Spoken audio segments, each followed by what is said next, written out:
A new GPS approach to Antlers, Oklahoma will soon appear in your approach plate book or your EFB, one of thousands of instrument approach procedures, updated to include LPV minimums for aircraft equipped with WAAS GPS.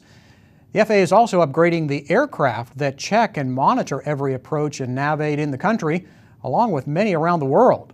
It's all for NextGen, the modernization of the National Airspace System, and our own Jim Moore took a ride in one of the first King Airs to be updated. Having your intended runway materialize as you penetrate a low overcast may seem like magic, but keeping those sophisticated systems in perfect tune takes a non-stop operation by a fleet of specialized flight crews and aircraft. All instrument flight procedures are verified before they're published, and then again, periodic requirements are required for instrument approach procedures.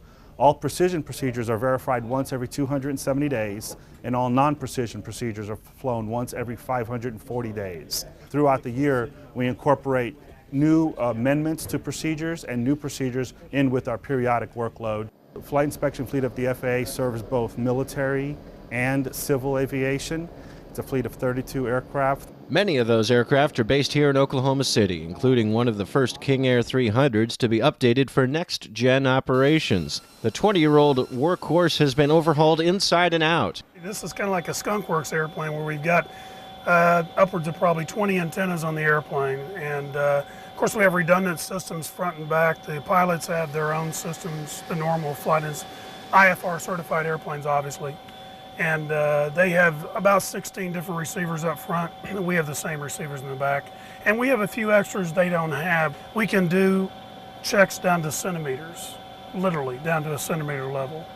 You can do a Cat 3 to a centimeter, to 0.1 centimeters with differential GPS. This flight will test the new LPV approach to Antlers Municipal, 80 Foxtrot, along with other navigation aids along the way. And Flight 675, verify you're going to Antlers now? Affirmative, we're actually heading right now direct to the fixed DESD on the way to Antlers. Okay. This is kind of nice. This is something new we've never had before. We have an analog RMI in the old airplanes, but this is a new digital, and so this is a nav map, as I said, a moving map. I have the same information here that I have up here. So I have ground speed and my altitude. We look at parameters that the normal aviator obviously wouldn't see. We're looking at modulations, AM 15, FM 135, a 9960 hertz. We look at signal strength in microvolts.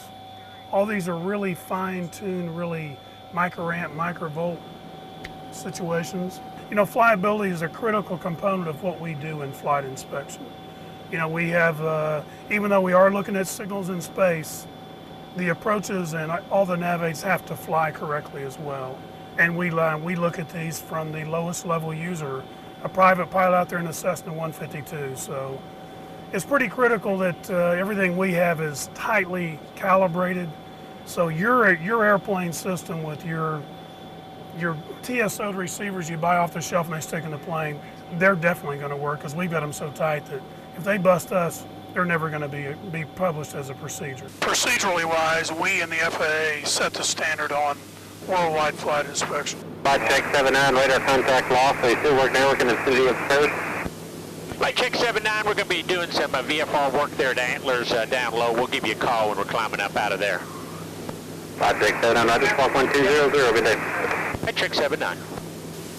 Antlers traffic, flight check 79, we're 3 mile final runway 35 Antlers. The crew is verifying obstacle locations and heights, navigation signals, and also looking for interference. And people don't know this usually, but these small manufacturing companies can have these welders that can kind of go crazy on them. They don't know it on the ground, but they emit an RFI signal in space which interferes with radios. We can actually pinpoint and direction find exactly where the location is.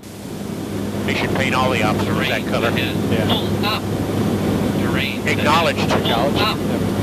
Terrain ahead. Hold up. Let know about that. Yeah. This distraction was triggered by a database that excluded runways shorter than 3,500 feet. No, it's 3,200 feet. Hold up. That's Terrain ahead. there's at 3,500 feet. Terrain ahead. Hold up.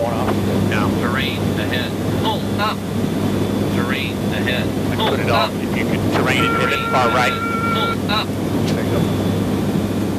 Lights are satisfactory. Okay. A database update will prevent future distractions as Flight Check 79 and the other aircraft that patrol runways around the world visit an airport near you. In Oklahoma City, this is Jim Moore, AOPA Live. Center. Well, time does go by.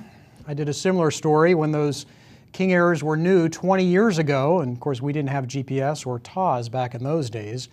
It takes a staff of about 530 people, pilots, technicians, mechanics, dispatchers, and administrators to keep up with the demanding flight check schedule.